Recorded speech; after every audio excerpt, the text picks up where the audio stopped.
Hello and good evening, everyone who has dialed in. Welcome to our webinar for Liberal International British Group. My name is Irina van Wiese. I am the chair of Liberal International British Group, and I am really delighted to have tonight a series of really brilliant speakers on a topic that is, well, that is as topical as ever. It feels sometimes that we're always overtaken by current events, no matter how short we plan in advance.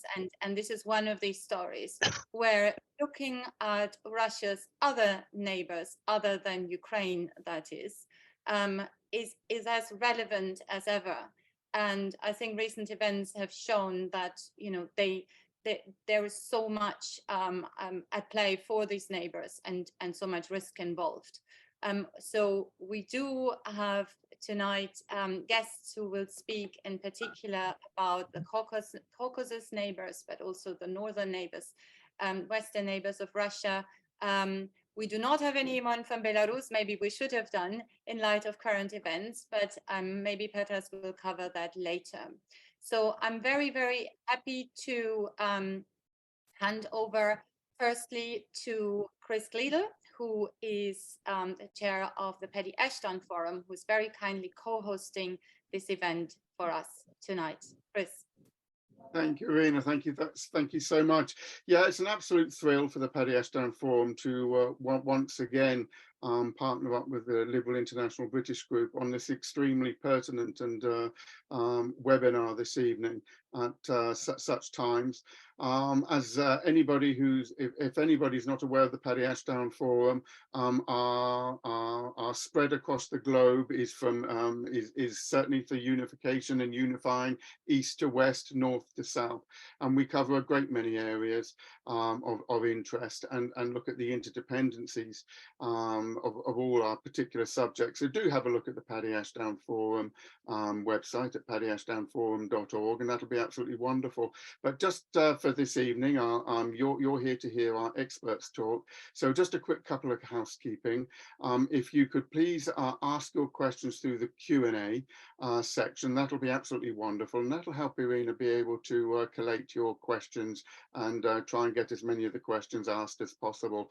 And just to remind you that this evening's webinar is recorded and will be available on the Paddy Ashdown Forum YouTube channel, and everybody will get notification of that in the next few days. So I'll hand over to Carol, who will ably take you through this evening, and thank you very much indeed for being with us. Thank you very much, Chris, and thank you very much for all the help that you've given us. And the last time we partnered up, I know that Robert Woodthorpe-Brown was with us, and I'm sure some of us remember him today, as well as Paddy Ashdown, of course. So we decided to put on this forum due to the many events happening in the shared neighbourhood of Russia and the EU around the Black Sea. There is understandably a focus on events in Ukraine, and since Saturday, events within Russia itself, but it's important not to neglect the region as a whole. We know that Russia has influence of different kinds in Belarus, Moldova, and Georgia. This is also true in the other South Caucasus countries of Azerbaijan and Armenia, although those two countries are mostly hostile to each other, in part over Nagorno-Karabakh. I have many questions, as I'm sure you have. For example, is Russia less involved now in some of its other neighbours in the South Caucasus, whilst even more focused on Belarus and Moldova? What will happen in Belarus if Lukashenko's health does not improve? Can Moldova and Georgia actually accede to full membership of the EU in the near future? Or might there be some kind of part membership through variable geometry without needing EU treaty change? Does Russia still have a full part to play in peacekeeping in Nagorno-Karabakh while it's blockaded? Will there be another armed conflict between Azerbaijan and Armenia? And just maybe, is it Georgia or Moldova that produces the best wine? I can personally highly recommend both. So this evening, our expert speakers will discuss individual countries in the neighbourhood, as well as the region as a whole. We have Lawrence Broers on the South Caucasus, Kristina Gerasimov on Moldova. In a slight change of programme, we have Sergo Chikladze, on Georgia. And we also will have later on with us Petras Austrovicius on the EU's role in the neighbourhood, and hopefully on Belarus as well. But first of all, we have Edward Lucas. Edward is the Liberal Democrat PPC for Cities of London and Westminster, and is a former aide to Paddy Ashdown. He has 4 decades of experience in European security, including postings to Moscow, Berlin, Washington, DC, Prague, and the Baltic states. He has worked for The Economist and the BBC, and now writes a column for The Times and advises a SEPA think tank. Edward will examine Russia's actual and desired influence over its European neighbours. So thank you, and over to Edward. Good, well, thank you very much. And I remember vigorous discussions with Paddy in the late 70s and early 80s about the true nature of the Soviet Empire and how far we should be trying to contain and coexist, and how far we should be trying to counter its influence, and whether there was any point in trying to work for its destruction. And I'm sure he would find our discussion very interesting right now. I thought it's worth just drilling down a little bit by what we mean by Russia and what we mean by neighbours, because we take these terms as if they were absolutely uncontested. And I'm not sure that's quite right. I think that in 1991, the entity that took shape, called the Russian Federation, was a product of historical coincidence, really. It could have been very easy for example, Chechen-Ingushetia to have got the same status as the Baltic states, or Tajikistan, or Kazakhstan, or Moldova, those 15 republics that had been willy-nilly, wanting it or not, part of the Soviet Union, were themselves the product of historical circumstance, and what came afterwards was as well. So I want to caution a bit about thinking that there's a sort of eternal defined thing called Russia. And I think the best evidence for this is actually Chechnya, where Russia fought 2 wars, lost one, won the second, but now has a country which is de facto independent. The Russian Federation's constitution doesn't apply there. They have Sharia law. It plays an energetic and often rather malevolent role inside Russia, both from an organized crime point of view and also from a political point of view, and has its own private army. So I think the sort of outline, the Russian external border, isn't necessarily set in stone. And I think as we move more into this period of disorder, which I think now looms, there may well be more center periphery tensions. You may get more bits of Russia doing things that are more and more independent, whether they actually become fully independent of the Kremlin with de jure diplomatic recognition, and that's another matter. But when I say Russia, really what I mean is the Kremlin. It's the Kremlin that counts. And the Kremlin's attitudes to its neighbours is, I think, since 1991, a source of constant friction and misunderstanding. Now, what do we mean by neighbours? Obviously, the United States is a neighbour. You can, as Sarah Palin famously said, she could see Russia from her kitchen window. But I want to focus really on the countries of the former Soviet empire in Europe, and with the addition of Finland, which was a sort of a near miss, and just managed to wriggle out of Stalin's grip. And I think that the key thing I would say here is that the imperialist approach by the Russians is much more clearly perceived when you live in these countries than from far away. I was living in the Baltic states in the early 90s, and there was absolutely no doubt in those countries, Estonia, Latvia, Lithuania, that Russia still harbored imperialist designs on its neighbors. It didn't want to reconquer them necessarily, or to bring them formally inside the Russian Federation, but it wanted to have a dominant economic, diplomatic, cultural, political, and security relationship with them. It was difficult for Russia in the 1990s because Russia had taken tremendous setbacks as a result of the disintegration of the Soviet Empire, the collapse of the planned economy, and the disintegration of the Communist Party's political system. But the intent was still there. And it's really striking to me that we were warned right back in the early 90s that we were going to have problems because of Russia's designs on its neighbours, and we didn't listen. My prime exhibit for this, and I apologise to people who've heard this before, is the speech that Lennart Meri gave, the then president of Estonia, at a dinner in Hamburg in 1994, where he warned with what by today's standards seems sort of crystalline prescience and clarity of Russia's trajectory towards repression at home and aggression abroad. There were plenty of examples even then, although they weren't widely recognized in the West. And his speech was electrifying and caused the Russian delegation, because it was given as a big Baltic Sea dinner, the Russian delegation got up and walked out, slamming the door behind them, rather to the dismay of the members of the delegation who were looking forward to the dinner. Interesting, the leader of that delegation was none other than the then deputy mayor of St. Petersburg, Vladimir Vladimirovich Putin. So this goes back some way. But it was clear, even to people who talked to Putin in the 1990s were in no doubt that he saw the Russia's relation to its neighbours in ethno-nationalist terms, first and foremost. He thinks there's a category of people called Russians who are stranded outside the borders of the Russian Federation because of a geopolitical fluke, basically. And this was a catastrophe for everybody. It was bad for Russia. It was bad for them.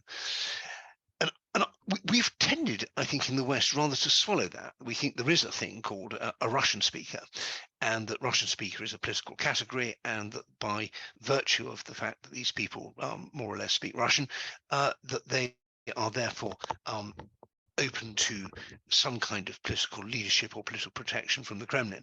And I push back very strongly against that. I speak Russian. There are probably many people on this at this meeting who speak Russian. Your choice of language, whether it's one you've learned or one you grew up with, is not actually a political category. The last person who really adopted this sort of ethno-nationalist principle full on in European politics was Adolf Hitler, with his idea of the Volksdeutsch, who was stranded outside the borders of Germany by the, as he saw it, geopolitical fluke or setback of the end of the First World War. And I think we made a category mistake in going along with the idea that the presence of, quote, Russian speakers in Estonia and Latvia, for example, gave Russia some right to be involved in the language or citizenship policies of these countries, let alone to have a say in the geopolitical orientation of a country like Ukraine. And I think we've got a lot of catching up to do. I think we're only just, it's taken us about 30 years to understand things that for our colleagues in the Central and East European countries were evident from the get-go. Our attitude to the what happened in the Second World War, our understanding of the meaning of the Molotov-Ribbentrop Pact, also our understanding of what really happened in 1991 has all been very deficient. And it's been not just because of ignorance and arrogance and naivety. I'm afraid it's also been largely because of greed. That there was an enormous pressure from the bankers and lawyers, accountants, fixers and grifters and other members of what I used to call the hurrah chorus, only to see the best and most optimistic side of Russia and to downplay the very real fears of the neighboring countries. And I experienced this firsthand when I was the Moscow bureau chief for The Economist in the late 90s and early noughties, when my extremely critical coverage of Putin and his ex-KGB clique who were taking over the country got extraordinary pushback from the British Chamber of Commerce, the American Chamber of Commerce and others, who even were complaining to my bosses in London, trying to have me shut me up because I was so bad for business. The thought I might actually be right wasn't really the point. It was just that it was wasn't good for them when they were trying to promote Russia as a trade investment partner.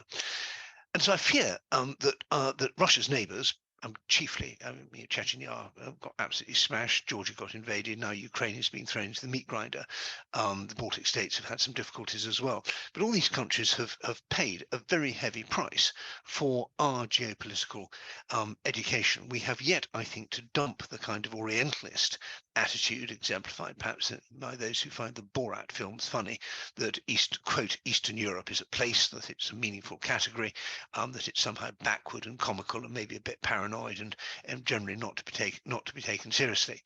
And I'm delighted we're now dumping these stereotypes, but I think that the price has been very high and it hasn't really been paid by us, and this is something we should be quite ashamed of. So I hope now we are moving into an era where we see Russian colonialism and imperialism and its desire to establish hegemonic discourse control over its so-called near abroad for what it is, and that we also see the mirror image of that, which is our own Orientalist culpability in not having noticed what people were warning us about over the past 30-something years.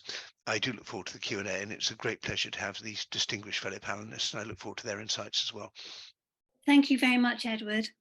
Our next speaker is Lawrence Brose, and Lawrence is an Associate Fellow at the Russia and Eurasia Programme at Chatham House. He's also the Caucasus Programme Director at the London-based peace-building organisation Conciliation Resources. Excuse me.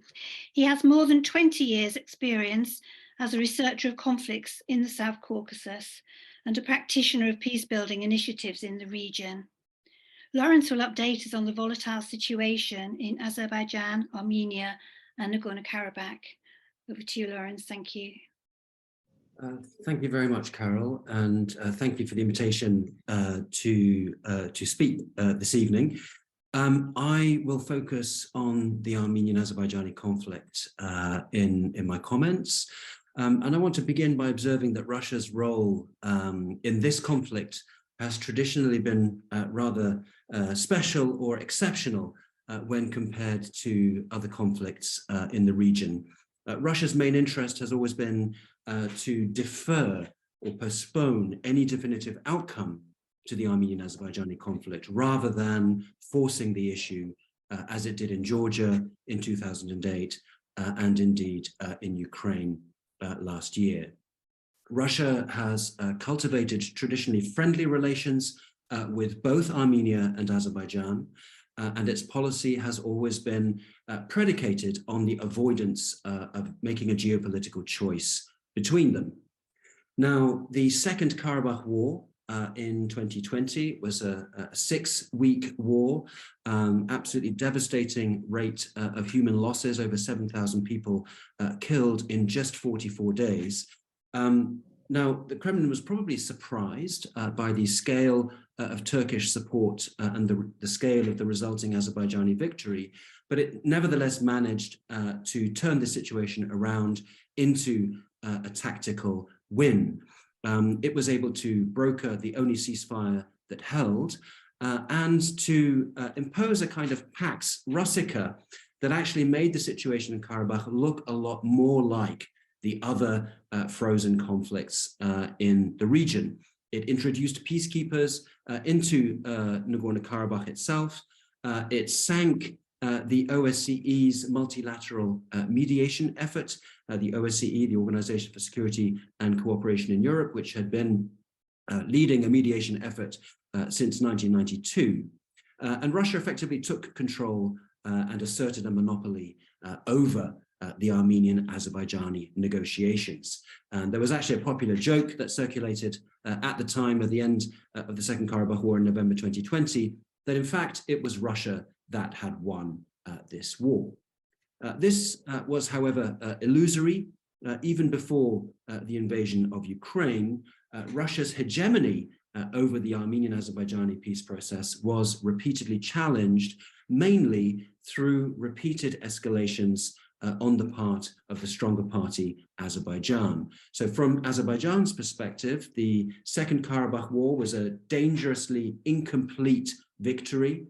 There was a substantial part of the Nagorno-Karabakh autonomous region, the former autonomous region, that remained under Russian supervision outside of Azerbaijani control, and the war had resulted in the return of Russian boots to Azerbaijani soil, something that Azerbaijan hadn't seen since the early 1990s. And so there was a serious risk of the Karabakh situation sliding back into a frozen conflict situation.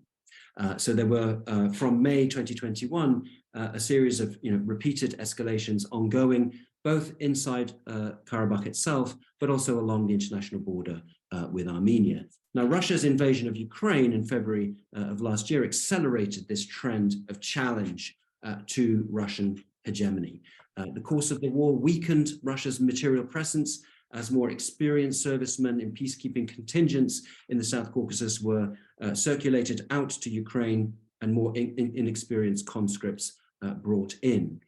Russia's reputation as a security patron precipitously declined, and the escalatory dynamic culminated in September of last year with large-scale Azerbaijani cross-border strikes on targets deep inside Armenia. Some nearly 300 people killed within just 2 days of violence. So what we've seen is that Russia's distraction and weakness have exposed the shallowness of its security guarantees and left a dangerous security vacuum in the region as a whole. Now, one of the impacts of that, at least in the short term, has been an opportunity for Euro-Atlantic actors to reassert themselves after their failures to influence the course or the ending of the Second Karabakh War in 2020. And most significantly, we've seen the European Union's evolution into new kinds of role that it previously didn't play. It is fielding its own mediation effort in a close tandem with the United States, and it has also started to deploy a civilian monitoring mission in Armenia in February of this year. This is a major new development, and it shows in a sense that the West is back. Nevertheless, negotiations between Armenia and Azerbaijan have had broken down for several months as a result of the violence in September, also as a result of the civilian blockade of the Karabakh Armenian population that started in December of last year. But Armenian Azerbaijani talks resumed in May of this year with quite an intensive flurry of meetings in a joint effort by the EU and especially the United States. And at this point in time, it appears that there is a critical mass of issues at the interstate level on which an Armenian-Azerbaijani normalization agreement looks possible. These issues include border delimitation, resolving humanitarian issues left over from the different conflicts, and the much discussed connectivity agenda, new transit routes and transportation infrastructure that would finally see the opening up of the South Caucasus to the wider world. It is also notable that we see in Nikol Pashinyan, the Prime Minister of Armenia, a leader that for the first time in 2 decades has made it clear that he is prepared to go against popular opinion and to renounce the country's role as the patron of secessionism in Nagorno-Karabakh. And he has repeatedly indicated Armenia's readiness to recognize Azerbaijan's territorial integrity, including Nagorno-Karabakh. This also aligns with new facts on the ground. Azerbaijan introduced an unscheduled checkpoint on the Lachin corridor, which is the only route that connects the Armenian populated areas of Karabakh with the outside world. This checkpoint is in many ways another step in a piecemeal dismantling of the Russian brokered ceasefire agreement from November 2020. It makes it more likely that Azerbaijan may request the departure of the Russian peacekeepers when their first term ends in 2025. So there is a lot of speculation out there amongst observers of the Armenian-Azerbaijani conflict that perhaps some kind of agreement will be possible by the end of this year. There is still an extremely long way to go, and I want to finish by highlighting 2 principal threats or risks to the negotiation of a normalization agreement. The first concerns the fate of the Karabakh Armenian population itself. This is the community whose political identity lies at the heart of the conflict. Pashinyan's readiness to recognize Azerbaijan's territorial integrity is predicated on the onset of a meaningful dialogue between the Azerbaijani state and the Karabakh Armenian population. Armenia would like to see security guarantees for the Karabakh Armenians, but Azerbaijan has said that this is its internal affair and doesn't agree with any international role in dialogue between itself and its Karabakh Armenian population. Moreover, the population has been securitized in various ways, from very regular ceasefire violations to the civilian blockade to the regular interruption of gas and other sources of energy. So there's a huge amount of doubt and uncertainty about the possibility of this dialogue, and coming with that uncertainty is fear that ultimately Karabakh may be depopulated. There may be a mass exodus of Karabakh Armenians from the area, or a process of creeping ethnic cleansing. If most or all of the Karabakh Armenian population were to be forced out of the territory, that would create a whole new cluster of conflict issues, potentially derailing the ratification of a normalization agreement and delegitimating that agreement. The other key threat, which brings us back to Russia, is Russia's potential to be a spoiler of an Armenian-Azerbaijani peace. Russia's principal leverage over both states over the last 30 years has derived from the conflict. So even under the best of circumstances, it would be a huge adjustment for Russia to adapt to peace between these two nations, with its implication that Russian security linkages would no longer be needed or wanted.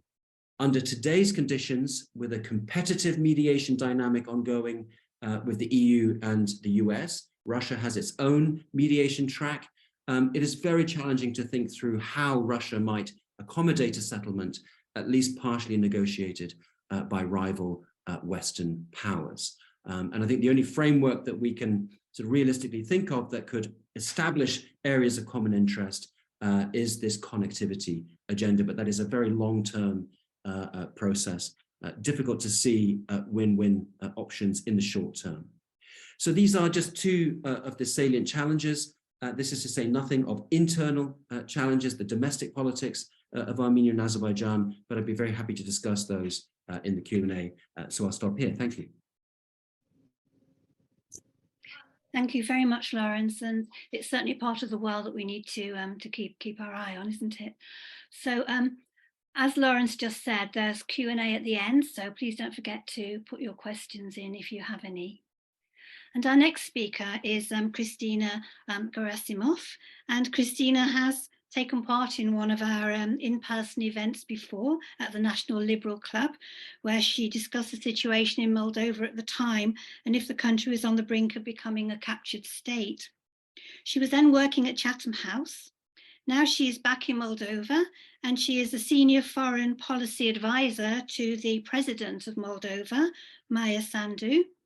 She also recently helped with the organisation of the new European Political Community Summit in Chisinau, held earlier this month. So over to you, Christina. Thank you.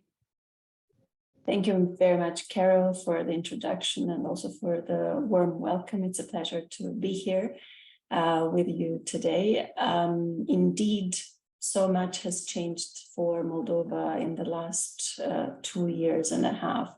There is a new president, a pro-European president who has the political will together with the government to implement all the necessary changes for this country to finally thrive. I think that has brought a lot of young people back home, like myself, and we have joined the team of Madam President, as well as of the Prime Minister, to try to move this country forward as its citizens deserve. I'd like to focus a little bit on the developments since Russia's war against Ukraine has started almost 500 days ago now, and to give a glimpse of where we are today and how the war has impacted us, our reform agenda, the security of the country, but also our EU accession path. So 2022 has been an extremely difficult year for Moldova as the most vulnerable neighbor of Ukraine, with the longest border with Ukraine after Russia, 1,200 kilometers. And out of these 1,200 kilometers, around 700 are with the Transnistrian region. So we have seen an inflow of refugees starting last February, and this has been the first refugee crisis for a country like Moldova, where refugees usually do not come. We had tens of thousands coming in every day, and with the help of our society, we've managed to support each and every Ukrainian who needed either safe transit or shelter. We still have today around 80,000 refugees who decided to stay with Moldova until the war ends. We have also started dealing with huge security concerns back in 2022. Everything from the Transnistrian region, which at the time the situation was very uncertain and was very unclear how or what role it would play in Russia's plans towards Ukraine. We have also finally had to face our energy dependence towards Russia, where we have faced severe shortages, decreases in volumes, and I'm happy and proud to say that after a year, this is the first time in Moldova's history, 30 years of our short independence, that Moldova does not consume Russian gas, and we have improved a lot to strengthen our independence from Russian energy supply. We have also had difficult economic hardships, everything from the aftermath of COVID and the impact that it had on our economy, to the 7 times increase in the prices of gas that has hit hard our residents, but also our economy. Last year, our inflation has hit a record high of 35%. Now it's lower than 20%. But all of this has made 2022 an extremely difficult year for Moldova. I'm very happy to say that we're in much better standing now. We're stronger, much stronger than a year ago. One reason for that is, we're thankful to our Ukrainian neighbors, to our Ukrainian friends, their stamina and their courage, because we all knew that Moldova would be next if Ukraine does not is not able to stand off the Russian brutal invasion. And also due to our friends and partners who have supported Moldova throughout 2022 in terms of all our economic and financial needs to stabilize the economy, to be able to meet the needs of the refugees, and to be able to meet our security concerns. From this perspective, we're also, in parallel, trying to still be as committed to our reform agenda.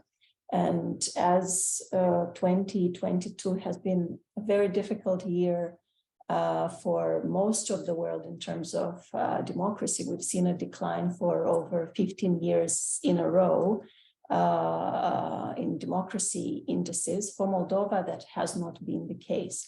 I think the efforts that the government is trying to put in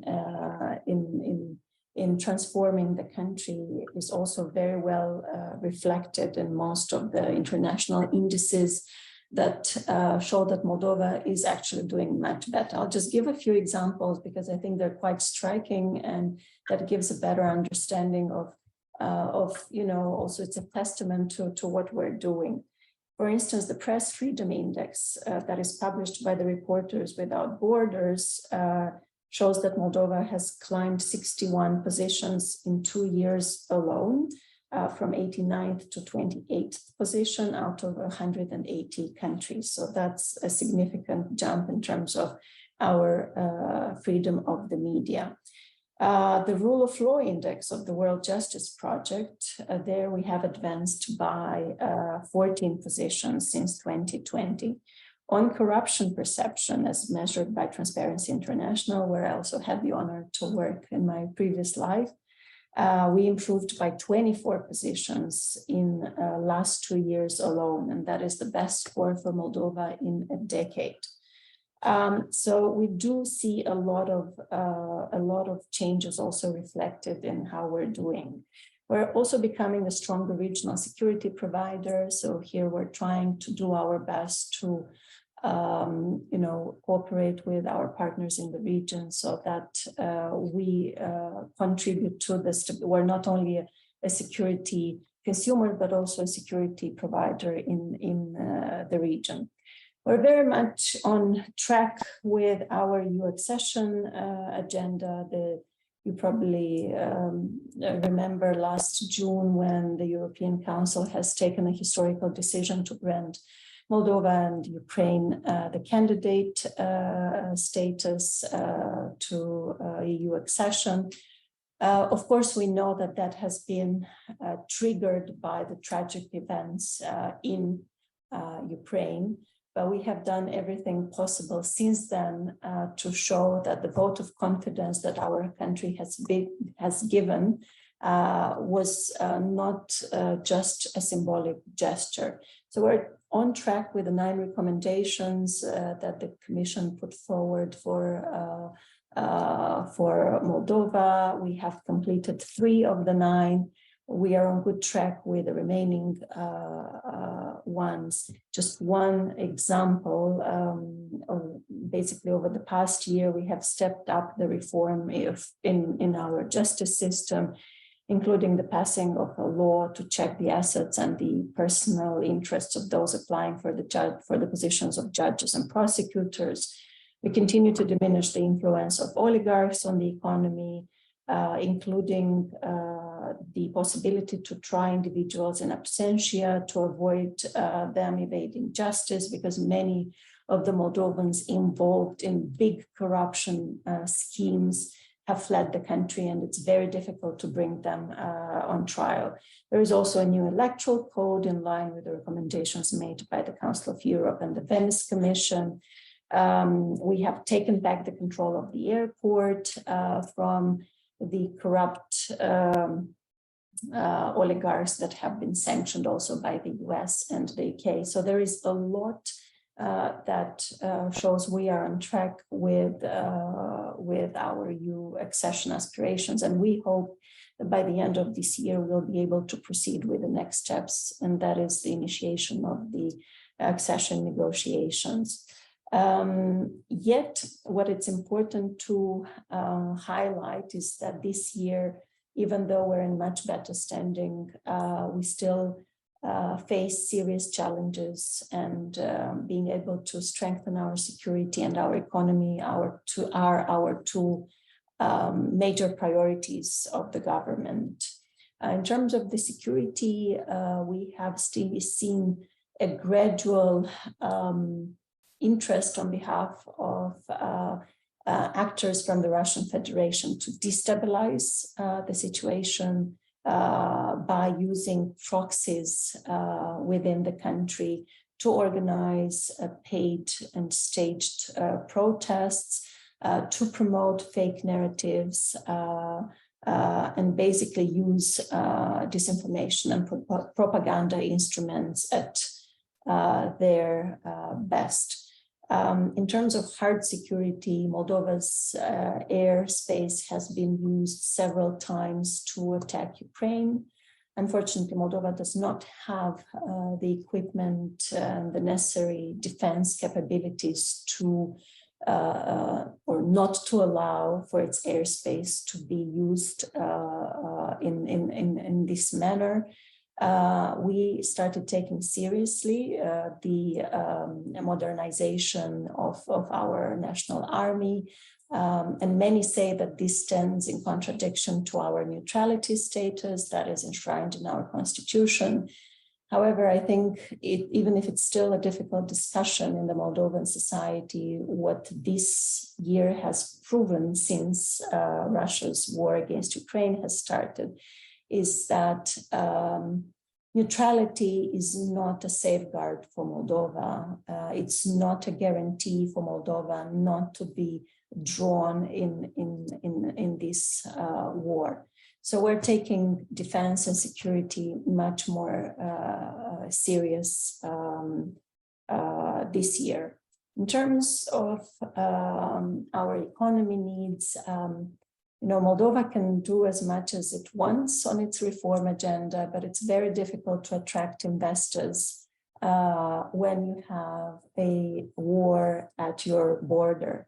Investors are still very reluctant about the security situation in the country, how well we are dealing with it, but also with the, with our own internal war against corruption elements that are still in our public institutions, be it in our prosecution or in our courts. We are dealing with that one step at a time, even though that is a requirement also by the Commission for working towards the next steps on our EU accession path.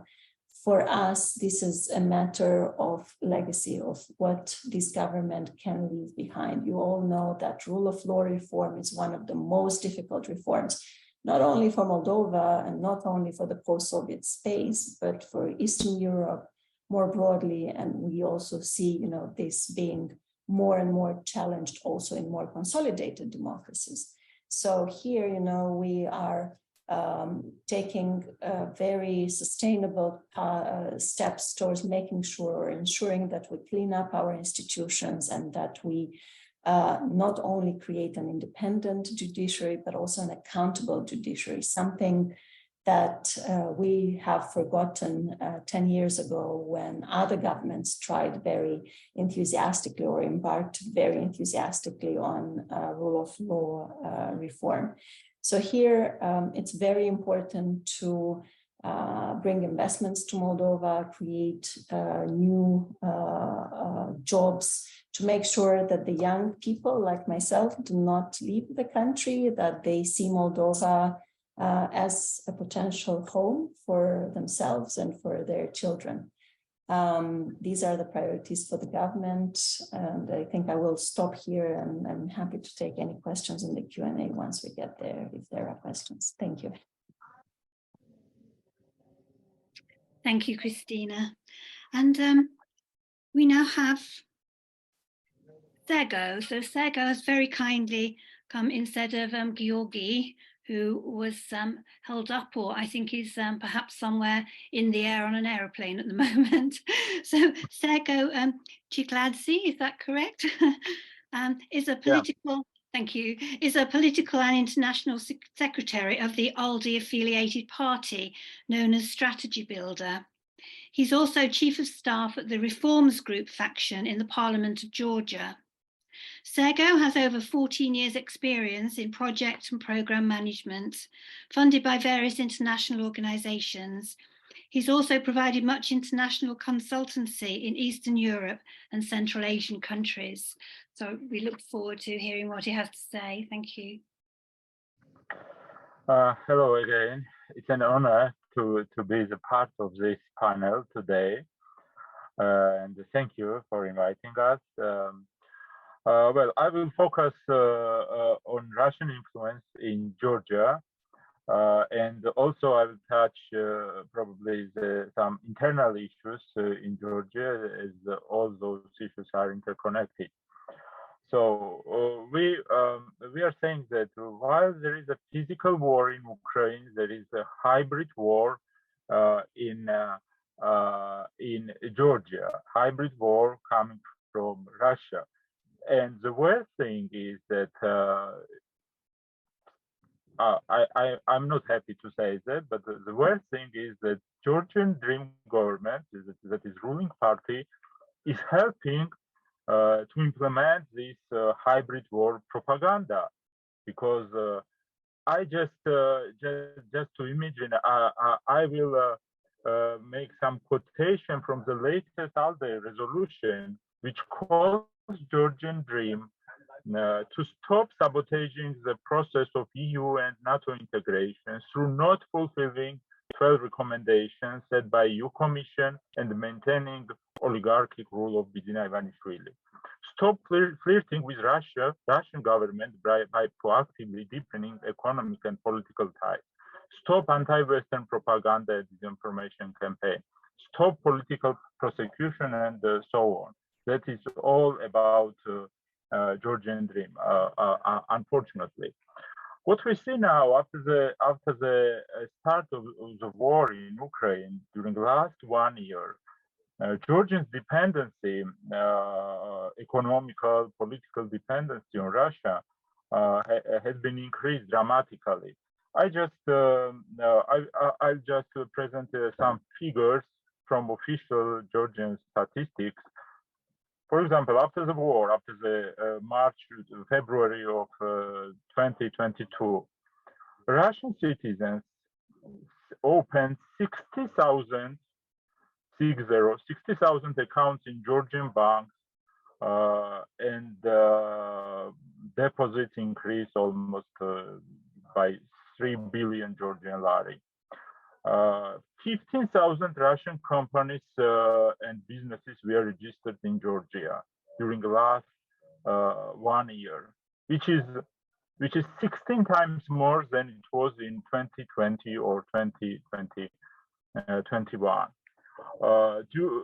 Only in 2022, last year, more than 1,400,000 Russian citizens crossed Georgian borders, and so on and so on. For example, the share of Russian wheat and wheat flour in the total import of Georgia is 97%. And many other figures I can take as an example of increasing Russian economic dependency. And the last thing was when the direct flight from Russia was restored and visa-free regime was established by Putin, and that was very cordially accepted by Georgian Dream. So unfortunately, many steps were taken by Georgian Dream government, which completely shifted the foreign policy towards Russia. Plus, the main problem, our issues, there is unfulfillment and even regress with regard of 12 recommendations, which were set by EU Commission. And you know the latest report from EU Commission and EU Commissioners that out of 12 recommendations set by them, only 3 are more or less fulfilled. The rest of 9 recommendations, I will finish shortly, and I can share the kind of one-pager. So I prepared for this meeting. So what is the solution? Yeah, what is the solution? How to tackle this Russian influence, Russian hybrid war? There is 2 directions. One is inside the country. There is kind of unification, consolidation of opposition, pro-democratic and pro-Western opposition, which are very fragmented now. That is one solution, and we are discussing it intensively with our Western partners as well. And another direction, that is what kind of help, assistance we can get from EU or from US. And this assistance is long-term observation missions. You know, there's upcoming election from 2024. There are clear statements from the West, like it was the statement, clear state without ambiguity statements with regard of so-called foreign agents law. We call it Russian law. yeah, financial support of civil society and critical media, which is under heavy attack by Georgian Dream. And of course, very important is sanctioning individuals who help to support oligarchic regime in Georgia, who are involved in corruption, who are involved in political prosecution. Like 4 judges were sanctioned by US. So that those kind of actions really matter somehow to prevent as a preventive measures for the forces who are anti-democratic, who are pro-Russian, and so on and so on. And by the way, we are coming now from the US visit, and our US partners also very much understand that sanctioning those individuals and eventually oligarch Ivanishvili and his family members or inner circle is very important. Like it was important, for example, in Moldova when the oligarch who captured all the institutions, like Ivanishvili captures all institutions in Georgia, was sanctioned. And I will stop here. And sorry for this poor connections. I will share 2-3 pages what I prepared for the meeting. Thank you very much, Sergo, and I'm sure we can edit that in our recording so that we don't have the problems there. And we now have Petras. That's very good timing. Welcome. Welcome. Thank you. Good evening. Good evening, everybody. Good evening. So are you ready just to go straight in? Because yes, I am. I will introduce you first. And yeah, so our final speaker is a long-term MEP from Lithuania. So understands very well what being a neighbour of Russia means. Petras is a member. Petras is a member of the EU's Committee on Foreign Affairs and also a member of Renew Europe, ALDE and Liberal International. He takes a strong interest in the Eastern Partnership countries. And he will tell us more about the EU's involvement in the shared neighbourhood. And I'm hoping a little bit on Belarus as well. Thank you, Petras, if I can hand over to you. Thank you. Thank you. Good evening to everybody. It's my pleasure. And I'm very thankful to Irina, who invited me already a long time ago to join this event. I'm sorry being a bit late, but we had a very special event. The Renew Europe has organized screening of one of the documentaries, latest documentaries made by one Lithuanian filmmaker, Mantas Kvedaravičius, Mariupol 2.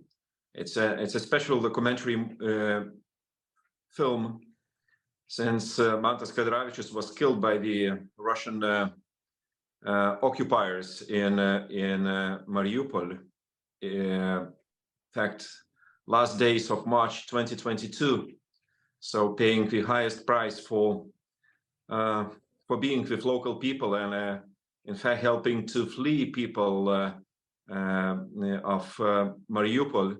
He was caught by some Donetsk so-called republics militaries and executed on the spot. So, well, I will be very frank with the title you asked me to speak about this evening to you. You know, generally speaking, EU neighborhood policy emerged as a result of the enlargement of 2004. So since then, the European Union realized that apart from the new members of the European Union, 10 new members at that time, there is quite a group of neighbors in the East who are neither asking for membership nor already, I mean, probably to lose their independence because of the possible takeover by Russia. Of course, by that time, Putin was different. Russian Federation was not as aggressive as today, but nevertheless, I mean, there have been some countries in between of the enlarged European Union at that time, as well as the Russian Federation. So I would probably describe those countries of Eastern Partnership, those who had some historical chance to develop relations into some kind of membership perspective in a medium and long term, maybe more long-term perspective. And we still had some neighbors of neighbors, I mean, who didn't have any intention, I mean, to go for a higher level of integrational relations with the European Union. They've been somewhere in between, and in fact, probably latest category of relations were partnership or trade agreements with countries which never had any perspective to join. Things have changed from 2022, beginning of 2022, after the war of aggression against Ukraine. Things radically changed. With the new geopolitical situation, and I think there are much fewer chances and alternatives for those countries of neighbors of the of Russia to describe themselves or to choose any policy line. So I would probably sort out those countries into three categories as well as following. Those who have a membership perspective, having a policy line towards EU integration. It has changed dramatically, this kind of course of those countries. Second category is countries of, I would call probably pro-Russian loyalty and dependence, high dependence on Russian interference and influence. And third category, so-called neutral, third countries orientation, like Azerbaijan. To the second group, I would still prescribe Armenia, to my great surprise. And falling into this category, strangely enough, Georgia, but it's because of the Georgia's dream, irresponsible policy, pro-Russian policy. Although strategically Georgia keeps pro-European path, and I believe it will be back as a country better sooner than later, because time is ticking, and you know, I mean, it's not a game at all. So I would make a proposal for the EU policy line towards those countries, in particular countries with pro-European integration like Ukraine, Moldova, to a certain degree Georgia, I believe increasingly Armenia, because for Armenia, now with the perspective to have some kind of a peace agreement finally with Azerbaijan, it will be only option to survive as a sovereign country to choose pro-European path. And I hear some good signals coming from Yerevan that they might ask or review their policy line towards European Union. I mean, for the time of being, they are more for enhanced cooperation, more political cooperation, and more free trade rather than membership kind of perspective. But who knows? And things might change very, very quickly. So what is our policy? It's of course to strengthen the sovereignty and capacity to withstand foreign interference of all those countries.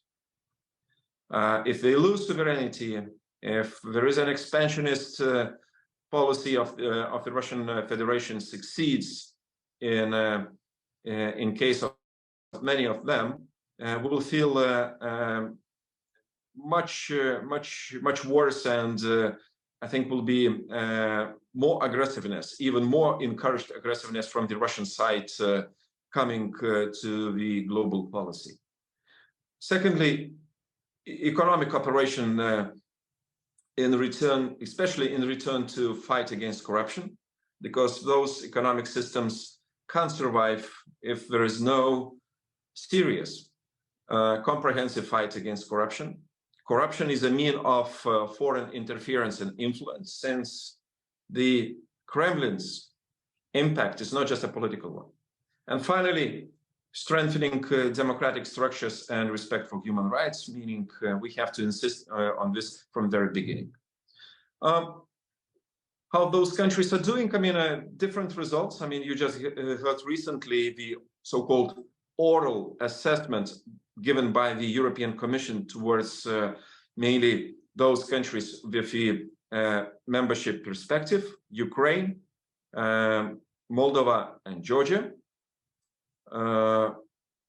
Some progress is achieved in all of those three cases, mainly more on Ukraine, which, let's be frank, it's a country under war, and in that conditions, still willing and able to do reforms and follow their integration agenda, which is not easy. It takes time. You need, I mean, to consolidate political power and make right decisions at the right time, as well as financially costly. For your information, Ukraine's budget is now by 50% is spent on defense. It's unbelievably high level of spendings used for countries' kind of military survival, and again finds means and tools to survive and to go through pro-reform agenda. Moldova, it's a great case with the pro-European President Sandu and pro-European government. This country is showing great results of changing its policy line, reviewing indeed national security fundamentals, finding new friends in Europe. And I think what describes Moldova's situation the best, it got some bravery.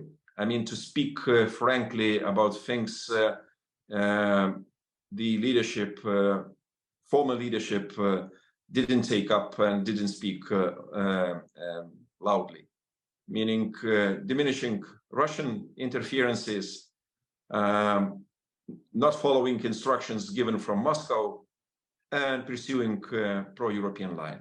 And for Georgia, it's a different case. Country locked because of in-locked domestically because of the Georgian dream, much of the kind of hidden pro-Kremlin agenda,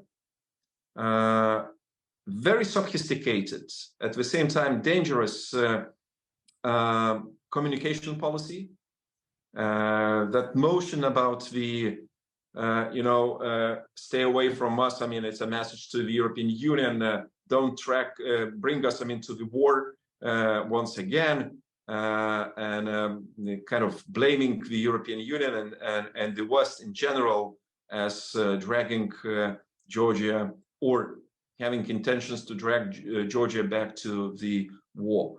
I think they are really highly influenced by Kremlin for different reasons, geopolitical as well as maybe some economic interests. Russia needs some friends to circumvent sanctions, and Georgia is ideal case in this regard. And then Belarus remains to be a rather black hole in this region. Only Eastern European country which didn't declare anything about its pro-European aspirations. We know why. Lukashenko is second dictator after Putin. Who knows, I mean, who is first and who is second. By serving time, of course, Lukashenko is already 28 years in power. Imagine a whole generation grew up in Belarus not seeing a normal leadership, a kind of pro-European policy line. So we shouldn't expect any miracles. Although the opposition, which is now mainly abroad, Vilnius, Warsaw, some countries in Europe in addition, they're moving forward. There are some good changes. Last year, we finally heard from the Belarusian opposition that they want to be and want to be seen as country having future membership perspective. Finally, I want to emphasize, it took some time for the Belarus opposition to realize that there is no middle way, no way. There is only one way. I mean, if they choose that one, it's to be swallowed by Russia sooner or later. And what is interesting, Belarus opposition has not only the political wing fighting regime, but increasingly a military wing, which is a phenomenal development, since there are some two and a half battalions, voluntary battalions in Ukraine fighting Russian occupiers, who are increasingly looking at the regime change possibility in Belarus. And it's a real threat for Lukashenko's regime as well. Because if you ask me, frankly, I don't see any, for the time of being, of course, from today's perspective, any peaceful development or peaceful transition of power in Belarus. Only with the victory of Ukraine, defeat of Russia, that's the best option which might happen for the power change in Belarus. And secondly, if that political and military opposition finds the right moment, optimum moment, to go back to Belarus and to fight the regime from inside, which not probably a realistic option for the time of being. But Belarus remains a playground of Kremlin. Recently, we heard about I can't call it a refuge for Prigozhin, this Wagner leader, a military kind of mercenary, right, fighting against Ukraine. I don't know exactly what will happen in Belarus after this. Lukashenko doesn't need any competition. He's afraid of competition, especially increasing Russian influence in Belarus, and arrival of Prigozhin. It's a kind of a clear signal that there might be an increasing pressures from Moscow. What task Prigozhin will be given by Moscow, I don't know. But I believe Prigozhin will be not an independent figure in this regard. So he will serve Kremlin interest in one way or another. So that's why we have to follow very closely situation in Belarus after this change. And of course, Belarus has very little of independent policy. It's much subordinated to Kremlin, and it is a great risk for Europe, because Belarus will be used by in one way again or another by Kremlin to provoke or to make certain policy line not necessarily positive for Europe. What comes to Belarus future? Ideally, after the victory, final victory of Ukraine, ultimate victory of Ukraine against Kremlin, the Russian Federation, Belarus must be on negotiations table on the side of the West. We can't allow to drag Belarus by Russia, to get Belarus by Russians on their side, and to speak on behalf of both countries. If it happens, it's a failure. It's a great failure of all of us. And if we speak about the restitution of borders of Ukraine by 1991, so we have to speak at the same time restitution of the Russian borders by 1991, meaning Russian-Belarusian border.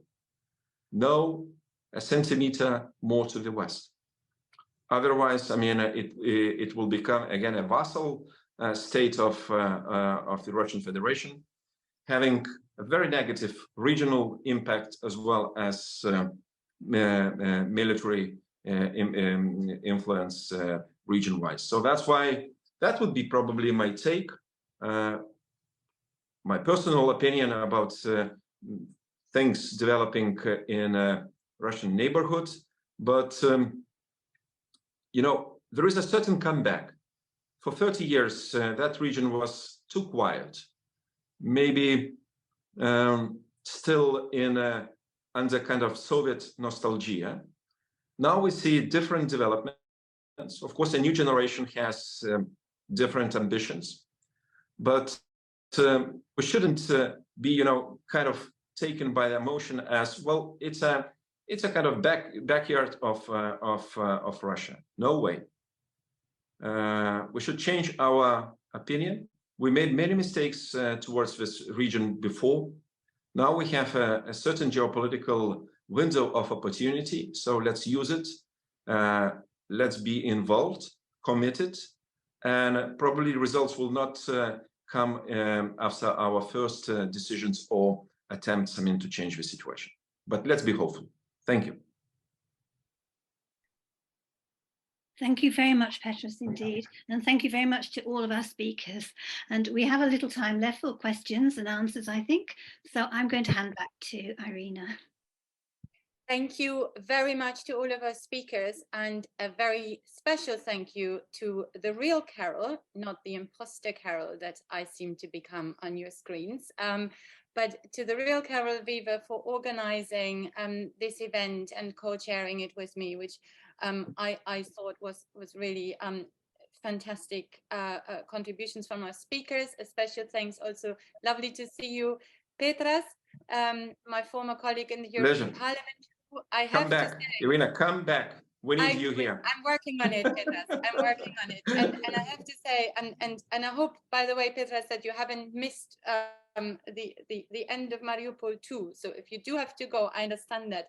But I hope you can join us for a little bit longer for questions. And I should say that Petras was one of those colleagues of mine who has been warning consistently many years before the Russian invasion of Ukraine of things to come. And very sadly, Petras, you have been proved right in these predictions. Indeed. So we do have some time, and we have about 15 minutes for questions. I have got one question in the Q&A, and please a reminder to anybody who wants to ask questions, type it in the Q&A section on your screen. And our first question is from Wendy. How much serious opposition is there in Belarus? I don't know, Petras, do you want to start with that? And then others can, of course, join in. Right. Well, I mean, on one hand, for the time being, we see a different structure of Belarus opposition. For 3 decades, almost for 3 decades, the Belarus opposition was much divided by political parties.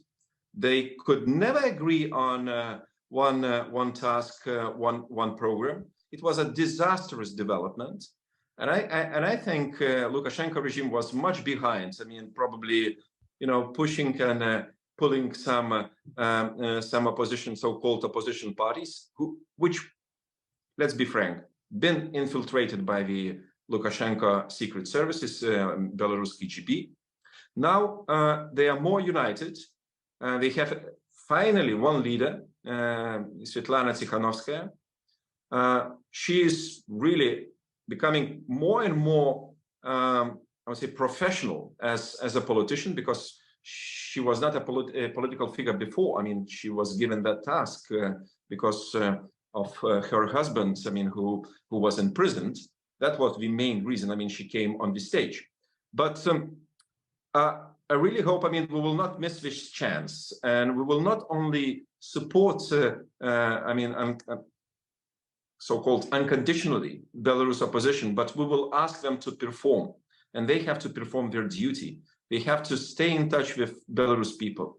They have to produce their program, which shouldn't be just a paper one, but bringing some results, some you know, good promises in politics. We all of us do, but nevertheless, they have to be working in a bit different way.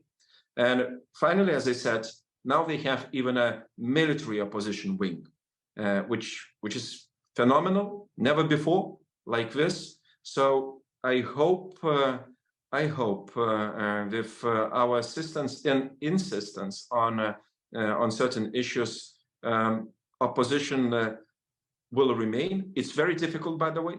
They are simply exterminated from within, so they are pushed out, having simply no channels of communication to the domestic audience. You can imagine, I mean, what kind of impact you might have, but with modern means of communications, I hope we will restitute those channels, and opposition will get its place in local politics. Thank you, Petras. I don't know if any of our speakers, yes, Edward, go ahead. Yeah, I think that it's the best it's ever been in terms of the opposition, but it still isn't very good. And I think the missing element is the industrial workers. This was the battering ram of the anti-Soviet movement in 1990-91, the tractor factories and these big industrial enterprises. And I feel that the opposition hasn't really managed to create anything like a sort of Polish-style solidarity. And when they did call for a general strike, it was far too late. So I'm afraid I commend the individuals from the opposition. I think, and perhaps there is some sort of split between the one, Tikhanovskaya in Vilnius, and the others in Warsaw. But it's, by historical standards, pretty good. But I still don't feel it's really biting deep inside Belarus at the moment, unfortunately. And you know, we've been prophesying Lukashenko's imminent demise for a very long time, and I fear he's going to catch cold at our funeral. Thank you, Edward. And I have to say, Svetlana came to the Liberal International Congress in Ottawa and spoke very movingly there. And you know, we do have a very good rapport with her, and of course do support her in Liberal International. I have a question from Antoine Godbert from France. Do you think Ukraine and Moldova should try to be closer to the candidates of EU integration in the Western Balkans, both against Russia and to prepare their future life as EU members? Christina, do you want to take this one? Sure, I can try. I'm not sure I understood correctly the question. I think it's about the EU accession candidates, and Ukraine and Moldova, of course, hoping to join eventually. Would it be a good idea to have closer ties to those accession countries that we already have in the Western Balkans? I can speak on behalf of Moldova, of course. Moldova is already part of so many initiatives where the Western Balkans are part of as well. The Central European Initiative, for instance, this is also one where Moldova holds presidency this year when we took for the year. Another one is the Southeast European Cooperation Process, which holds a summit in Podgorica now as we speak. So Moldova is already included in so many mechanisms of cooperation together with countries of the Western Balkans. I think what we've seen more recently is a question, is there a competition? Is this a healthy competition between the Western Balkans and Moldova and Ukraine? How should the EU go about the Western Balkans and now Moldova, Ukraine, and Georgia, who would also like to join the EU? Is there a line? Is there an order of accession? And I think the line that both Moldova and Ukraine tries to hold is that we see EU membership as a merit-based process. Every country has good moments and bad moments in their governance history.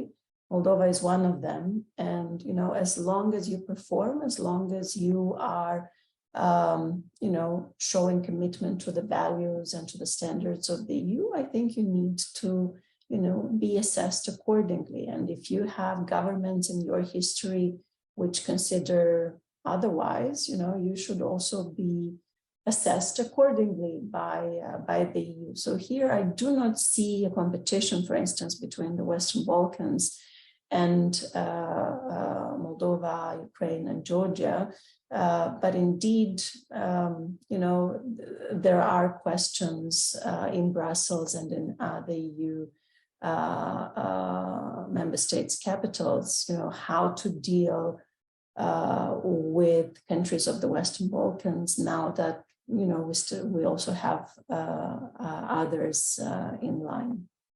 But generally, both Ukraine and Moldova have fully aligned their domestic reform agenda to the recommendations of the Commission, to the you know, measures and actions reflected in our association agreements.